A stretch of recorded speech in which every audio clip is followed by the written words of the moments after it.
জাহিলি যুগে যেরকম ভাবে মেয়েদেরকে জীবন্ত কবর দেওয়া হতো, অকারণে মানুষকে হত্যা করা হতো, সেই নব্য জাহিলি যুগে আমরা দেখতে পেলাম রাস্তায় দিনে দুপুরে একটা জীবন্ত মানুষকে বড় বড় পাথর দিয়ে হত্যা করা হয়েছে।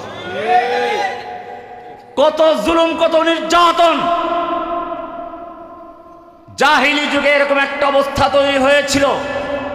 সেই জাহিলি সমাজ যেখানে লুটতরাজ ছিল নিত্য দিনের কাজ, যেখানে যুগ যুগ ধরে যুদ্ধ চলছিল, আল্লাহর নবী সেই সমাজকে পরিবর্তন করে দিয়েছিলেন। যে ওমর আল্লাহর নবীকে হত্যা করার জন্য তৈরি হয়েছিল, সেই ওমর আজকে নবীর জন্য জীবন দিতে প্রস্তুত হয়ে গেছে। दुर्फेशानी ने तेरी कतरों को दरिया कर दिया, दिल को रोशन कर दिया, आँखों को बीना कर दिया।